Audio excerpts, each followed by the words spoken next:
Assalamualaikum warahmatullahi wabarakatuh. Waalaikumsalam warahmatullahi wabarakatuh. Alhamdulillahirabbil alamin. Assalatu wassalamu ala asyrofil anbiya'i wal mursalin wa ala alihi washabihi ajma'in. Allahumma shalli ala sayyidina Muhammad wa ala sayyidina Muhammad. Puji syukur kehadirat Allah Subhanahu wa taala karena di siang hari ini kita masih diberi kekuatan, kesehatan serta kesempatan untuk dapat hadir bersama di pertemuan kita, ya, membahas tentang pemeriksaan metabolisme karbohidrat yang mana dua pertemuan sebelumnya ini sudah kita bahas secara metabolisme karbohidratnya.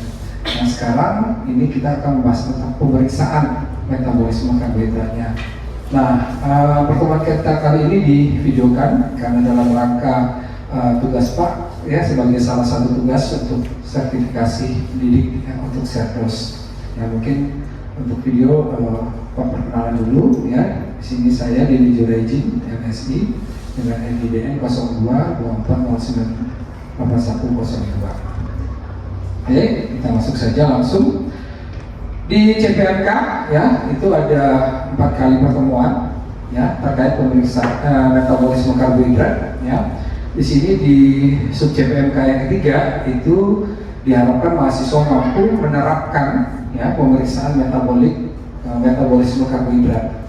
Di sini pokok bahasanya kita ada 4, ya, yang dibahas, walaupun nanti banyak, ya, tapi di kimia klinik 1 ini kita hanya membahas di 4 ini, yaitu di pemeriksaan glukosa darah, glukosa urin, terus oral glucose tolerance test atau GTT, ya, terus pemeriksaan HbA1c, ya. Nah, di sini diharapkan nanti, ya, mahasiswa itu mampu, ya, memahami prinsip prosedur kerja dari pemeriksaan tersebut, ya, lalu bisa dengan menggunakan alatnya, ya, berdasarkan atas prosedur, ya. Jadi apa yang Pak sampaikan di sini, ya, kita akan samakan dengan prosedur yang ada di laboratorium. Disamakan dengan insert kit dari alat masing-masing, ya. Nah, yang Pak sampaikan di sini adalah bentuknya adalah global, ya, secara umum, secara garis besarnya. Nah, review sedikit, ya, kemarin metabolisme karbohidrat itu sudah disampaikan, yang merupakan serangkaian proses biokimiawi, ya, di dalam tubuh yang mengubah karbohidrat menjadi glukosa, ya, glukosa, fruktosa, galaktosa dan polisakarida menjadi energi, ya. Ujung-ujungnya adalah karbohidrat itu menjadi energi, ya, atau senyawa lain yang diperlukan untuk fungsi sel. Itu sudah kita bahas sebelumnya, ya. Nah, di sini proses metabolisme ini terkait pencernaan, ya, penyerapan, kemudian sintesis, ya, dan pemecahan metabolisme karbohidrat. Kemarin juga sudah dijelaskan mengenai beberapa gangguan, ya, metabolismenya. Yang paling utama itu adalah diabetes mellitus, mungkin semua sudah tahu, ya, penyakit DM, ya, di mana ada gangguan insulin di sini, ya, menyebabkan hiperglikemia, ya. Diabetes mellitus itu juga ada 2 macam, ada tipe 1 dan tipe 2, ya, seperti yang sudah Pak sampaikan sebelumnya. Di mana tipe 1 itu di mana seorang itu memang tidak atau kurang dalam memproduksi insulin. Nah, biasanya mereka itu dari kecil. Jadi kalau dalam terkecil, kalau ada berita bayi, ya, atau anak gulanya tinggi, ya, itu karena mungkin dia produksi insulinnya kurang atau bahkan tidak ada, maka itu tipe 1. Sedangkan tipe 2 itu yang memproduksi insulin, ya, baik itu kurang, ya, ataupun dia mengalami kegagalan dalam produksinya, tapi dia sudah berjalan terlebih dahulu, ya. Jadi misalkan dari awal dia tidak punya gula, ya, gula darahnya normal, tapi karena mungkin pola hidupnya yang tidak bagus, ya, makanannya yang tidak berimbang, ya, jadi dia mengidap diabetes mellitus. Seperti itu tipe 2, ya, dari awalnya normal, ya, terus menjadi tidak normal atau tinggi biasanya. Kemudian gangguan lainnya adalah galaktosemia, ya, ketidakmampuan metabolisme galaktosa, lalu ada intoleransi laktosa. Ini juga sudah pernah disinggung sebelumnya, ya. Nah, untuk pemeriksaan laboratorium ya terkait metabolik karbohidrat ini ada 9 kurang lebih, banyak juga yang lain. Di sini ada kadar glukosa darah, ya. Di kadar glukosa darah ini kita yang diperiksa adalah standarnya adalah gula darah puasa. Ya, pada saat seseorang itu dalam keadaan puasanya itu 8 sampai 12 jam, ya optimalnya itu 10 jam, ya. Kemudian gula darah sewaktu dalam keadaan kapan saja. Kemudian postprandial glukos atau 2 jam setelah makan. Nah, ini ya. 2 jam setelah makan itu terkadang di lapangan salah menafsirkannya. Ya. Terkadang seseorang itu dihitungnya dari terakhir dia diambil darah. Nah, jadi nanti kalian pas PKL ya diperhatikan, ditanya lagi dan dijelaskan bahwa Pak Bu ya 2 jamnya itu dihitung setelah selesai makan. Itu pengistilahan 2 jam setelah makan, bukan 2 jam dari pengambilan darah puasa. Tuh ya. Ini yang sering salah. Ujung-ujungnya apa? Pasiennya menunggu lagi. Ya, menunggu lagi dan salah, bahkan sampai dimarah-marah. Katanya tadi 2 jam setelah makannya dihitung setelah berdarah, ya. Jadi diperhatiin dan dijelaskan kembali, ya. Setelah kalian mengambil gula darah puasa, selesai, Pak, silakan makan, silakan minum. Nanti setelah selesai makan dan minum itu puasa lagi 2 jam. Nah, 2 jam selama 2 jam itu jangan lagi makan, minum, bahkan merokok, gitu ya. Nah, lalu di sini juga kita pemeriksaan laboratorium yang lain ada glukosa urin, terus ada tes toleransi glukosa oral. Ini tes ini GTT ini biasanya untuk ibu-ibu hamil kebanyakan. Ya kan, terkadang ibu-ibu hamil itu dia gula darahnya meningkat, ya meningkat sementara, dan itu juga perlu diperhatikan. Lalu ya HbA1c, yang lainnya adalah glukosamin, insulin, sedatif, laktat, terus enzim metabolisme karbohidrat juga akan dibahas, tapi mungkin bukan di kimia klinis satu ini ya, mungkin bahkan di 2 yang kelanjutannya. Kita masuk ke pemeriksaan glukosa darah, ya.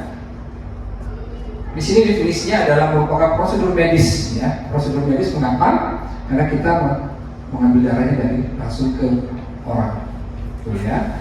Untuk mengukur kadar glukosa dalam darah, ya. Jadi glukosa ini merupakan sumber energi utama bagi sel-sel tubuh, dan kadarnya perlu dijaga dalam kisaran normal agar fungsi organ berjalan normal.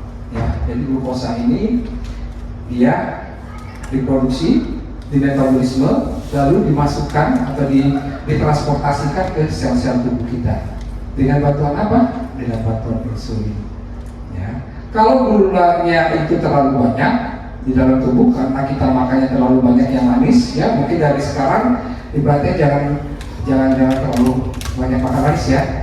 Sudah cukuplah makanan manisnya. Mengapa? Karena kalian sudah manis, gitu ya. Nah, itu.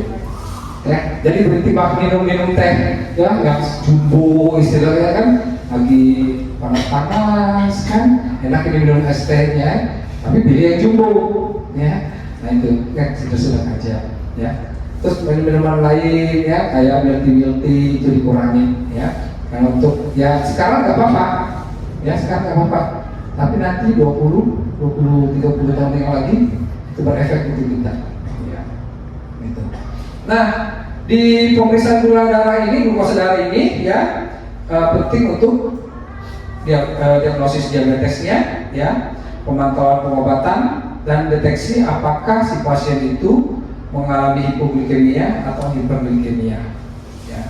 Menurut kalian, ya, yang paling berbahaya kalau yang sifatnya langsung itu hipoglikemia atau hiperglikemia. Kalau hiperglikemia kan masuk ke diabetes mellitus ya. Nah, kalau menurut kalian hipo atau hiper? Hiper ya di lapangan itu yang paling berbahaya pada saat seseorang itu mengalami hipo atau hiper adalah hipoglikemia. Mengapa? Ya, setelah berbahaya. Kalau hiperglikemia, mungkin kalian tahu tiba-tiba ketahuan 600 gulanya, tapi orangnya masih sehat. Tuh. Tapi beda kalau hipo. Kalau hipo, orang itu cenderung hipo biasanya tiba-tiba langsung pingsan. Memang kalau dalam jangka waktu yang lama hiper, ya. Tapi kalau orang yang biasanya dengan gula darah tinggi, ya, mungkin minum obatnya berlebihan, minum obat dari dokter oke, ya, terus dari tradisionalnya oke, ya, yang biasanya tubuh dia itu dengan gula yang kaya, ya, tiba-tiba ngedrop, nah itu bermasalah, ya. Jadi hipo ini kalau secara langsung, ya, itu lebih membahayakan daripada hiper. Apalagi orang-orang yang awalnya kena DM. Ya. Itu kenapa orang yang pingsan biasanya langsung dikasih permen, ya, biar gula darahnya naik seperti itu.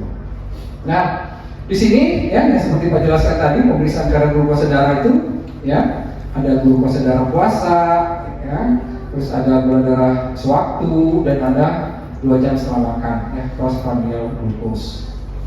Nah, untuk prinsip pemeriksaan, ya, yang ini ada 3, ya. Satu adalah metode glukose oksidase, ya. Ini yang banyak di lapangan, ya, di lapangan termasuk pemeriksaan di kita juga, ya, nanti kita praktekkan, ya, untuk GOD.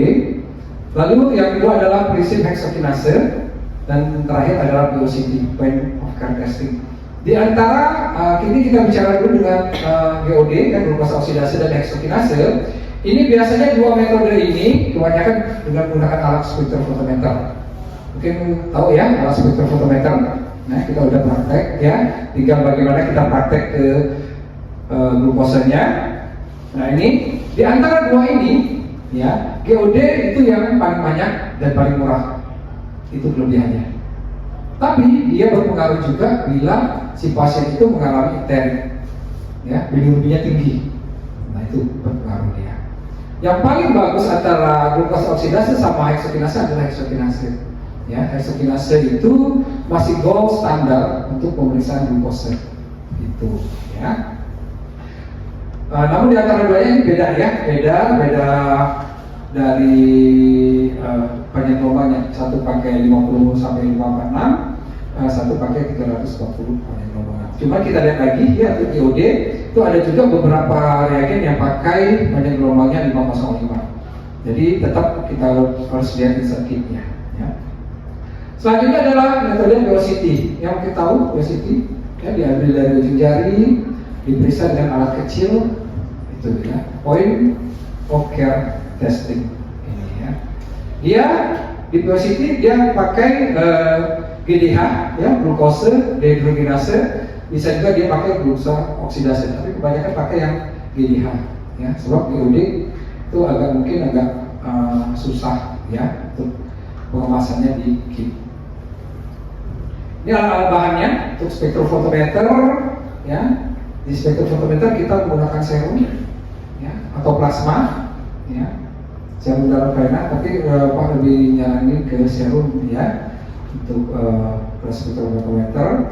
Pengambilan darah vena, jadi yang dibutuhkan itu kadar pemendung, kapas alkohol dan kapas kering, terus needle dan vacuum tube, ya. Di sini pasangannya kita pakai vacuum tube, ya, walaupun praktek kadang kita pakai spek, ya, di vacuum tube, ya, dan needle-nya, ya.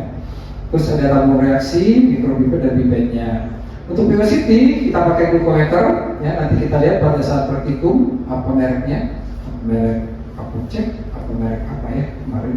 Terus ada strip test glukosanya, pakai lancet, dan jangan lupa, ya, nanti pas praktek juga di order sarung tangan, ya, sebab walaupun kita nanti antar teman mengambil darahnya, tetap harus jaga diri, ya. Kita nggak tahu teman kita itu ada sakit apa, gitu, ya. Jadi tetap diperlakukan sampel itu sampel infeksius, ya. Dan jangan lupa juga siapkan wadah limbah, ya, untuk benda tajam dan infeksiusnya. Untuk reagen, ya, kita lihat nanti kit glukosanya, ya. Kita pakai juga Aquades. Saya sampel darah vena untuk spektrofotometer dan sampel darah kapiler untuk velocity. Ini, ya, untuk spektrofotometer dulu kita baca circuitnya, ya. Tapi secara garis besar ini untuk reagen GOD dan Exo, ya, biasanya tersedia dalam bentuk kit. Ya, kalau glukose itu kalau tidak salah itu biasanya langsung pakai, ya, tidak perlu pencampuran, tapi tetap, ya, ikuti instruksi pabrik. Nah, serum, sampel setelah kalian ambil darah, ya, dimasukkan dalam vakum tube, ya, didiamkan dulu 15 sampai 20 menit. Lihat ya, kalau misalnya print, didiamkan 15 sampai 20 menit. Tapi kalau kita nanti dapat yang vakum tube-nya yang ada clot, cukup 5 menit.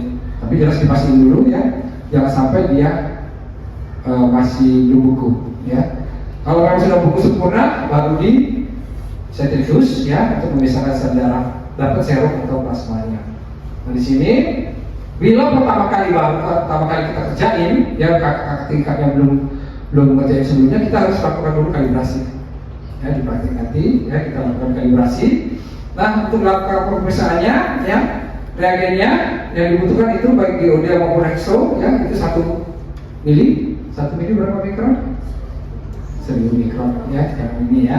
Jangan lupa 1 mili 1000 mikron. Terus pakai sampelnya itu 10 mikron, ya atau standar, ya untuk kalibrasinya kita pakai 10 mikron. Diinkubasi pada suhu 25 derajat Celcius selama 10 menit.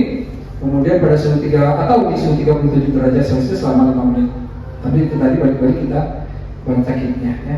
Dibaca di absorban, ya untuk metode GOD itu di 540, untuk Hexo itu di 340 nanometer. Gunakan belangko reagen sebagai referensi, ya reagen plus Aquades itu untuk blendnya. Nah, kalau kita lihat ya, kalau misalkan kita menggunakan yang spektrofotometer yang punya kita biasanya, itu kita tidak perlu lagi berhitung, ya tidak perlu berhitung, dia langsung keluar nilainya. Tapi kalau misalkan kita menggunakan yang spektrometer yang kedua, itu kita harus hitung ya berapa besar durasi sampel, berapa besar durasi standar, lalu dikali konsentrasi standarnya.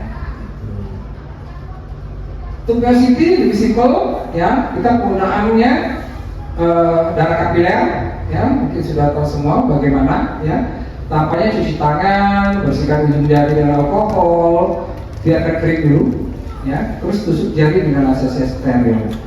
Dan jangan lupa buang tetesan darah pertama. Ini yang sering lupa, ya. Banyak mahasiswa yang sering lupa buang tetesan pertama. Kira-kira mengapa harus dibuang? Ya, karena dia di situ ada alkoholnya. Ya, bisa menyebabkan si darah itu rendah, namanya rendah palsu. Ya, walaupun mungkin persentasenya terlalu baik, tapi tetap mempengaruhi. Jadi selalu diingat, buang tetesan darah pertama, gunakan tetesan darah kedua. Makanya harus tega-tega pada waktu menusuk, ya harus tega, ya biar jangan dapat darah sedikit, giliran kita hapus, pas kita tekan lagi, tidak keluar lagi darahnya, ya harus kedua.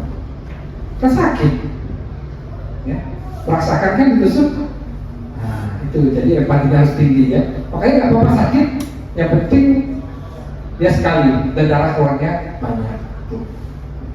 Kemudian tetesan darah kedua itu ya ditempelkan ke strip hingga terserap, ya lalu masukkan strip ke glukometer, baca, ya dan tunggu hasil muncul di layar, simple, ya. Namun ya POCT ini hanya sebagai screening, ya. Kalau hasilnya terlalu tinggi, itu harus balik ke konvensional atau otomatis. Ya, harus pakai spektrum, harus pakai automatic analyzer untuk memang tahu bahwa glukosa ini tinggi atau memang rendah. Ya, jadi sifatnya adalah screening, mewakili. Ya. Nah, ya, dilihat tahapan-tahapannya di video ini. Ya, sebelum kita nanti mulai praktek. Ya. Nah, nilai normalnya ini ya. Tadi ya normal 70 sampai 99 itu untuk gula darah puasa, ya. Untuk PP-nya kurang dari 140 dan untuk yang normalnya kurang dari 180. Sedangkan ini untuk yang ini ya, untuk yang hiper, ya, hiperglikemi, ya, karena dia. Sedangkan untuk hipo itu harus kurang, jangan sampai kurang dari 70. Ya, kalau nanti kalian dapat hasil kurang dari 70 berarti dia termasuk hipo. Ya, jadi terlalu banyak makan. Ini faktor yang mempengaruhi, ya, ini peningkatan palsu, ya. Kalau biasanya tingkat palsu dia karena stres, bisa karena minum obat, ya, atau karena sampelnya lipemia, ya, ipemik istilahnya. Mungkin kalian udah dapat sampel serum, ya, serum itu keruh, ya, sampelnya keruh. Kenapa? Karena mungkin sebelumnya si pasien itu makan makanan yang banyak santannya, atau si pasien itu minum susu, atau memang karena si pasien itu ipemik. Ya. Tapi itu karena penyebab-penyebab itu yang menyebabkan hasilnya tinggi palsu. Kemudian kalau penurunan palsu itu karena adanya hemolisis sampel, juga karena kesalahan teknik. Nah, balik lagi ke sini, ya. Sampel serum darah vena ini ya, jangan sampai pertama ipemik, ya. Yang kedua hemolisis, ya, dan ketiga ipemik. Ya. Pak, bagaimana kalau kalian menemukan itu? Ambil sampel ulang, jangan dipaksakan untuk diperiksa. Mengapa? Karena konsepnya kalau sampel yang kita periksa itu jelek atau bahasa kasarnya sampah, hasilnya juga jadinya sampah. Ya. Makanya ya beda kita dengan nakes yang lain, kita harus tahu bagaimana peranalitik, ya, bagaimana analitik, bagaimana pasca analitiknya. Ya. Dan peranalitik itu menyumbang kesalahan 70%. Jadi harus hati-hati dari peranalitik. Pengambilan darahnya harus benar, ya. Jangan sampai setelah diambil darah biru-biru. Tuh ya, kalau baru-baru mungkin ya. Tapi kalau Pak, kalau kami trauma, ya usahain harus ulang. Kalau bisa karena biasa. Mungkin pertama kalian gagal, ya. Tapi kita kan belajar dari kegagalan. Yang bagaimana cara mapping yang bagus. Jangan sampai saya seperti ini. Tuh, ya. Nah di sini, kemudian tadi ya prosedur-prosedur ini, ya harus diperhatiin, ya, disamakan dengan insert kitnya. Nah untuk glukosa urin nanti kita akan bahas ya berikutnya. Tapi ini ya secara definisi pemeriksaan glukosa urin ini adalah untuk mendeteksi adanya gula darah di dalam urin, ya. Dan fungsinya untuk screening diabetes juga, monitoring gula darah juga, biasanya berpasangan antara gula darah sama urin. Nah, alhamdulillah ya di sini metode pemeriksaannya ya ada 4: uji Benedict, uji Ferring, uji klinites, sama disput glukosa yang akan kita jelaskan nanti ya di pertemuan selanjutnya. Tapi silakan bacanya bukunya dulu. Ya, alhamdulillah ini buku kolaborasi Pak yang sudah terbit, ya, tapi nggak usah beli, ya, nggak usah beli. Silakan di scan barcode ya, atau diklik Google-nya, di situ ada bukunya. Silakan baca. Bukan hanya glukosa, ya, bukan hanya glukosa, ada protein dan lain-lainnya, ya. Terima kasih ya. Nah, ini silakan ya scan, ya, untuk evaluasi, ya. Buka HP kalian, ya, di scan, ya. Tidak perlu benar atau salah, ya. Yang penting kalian tahu kira-kira setelah ini berapa sih skor saya benarnya. Ya. Pustakanya, ya. Nanti tinggal ini lagi ya. Ini tinggal pustaka yang Pak gunakan, ya. Demikianlah, ya, untuk ini nanti kita diskusi setelah ini. Bila topik wadidaya. Assalamualaikum warahmatullahi wabarakatuh. Waalaikumsalam warahmatullahi wabarakatuh. Terima kasih Pak. Terima kasih semuanya.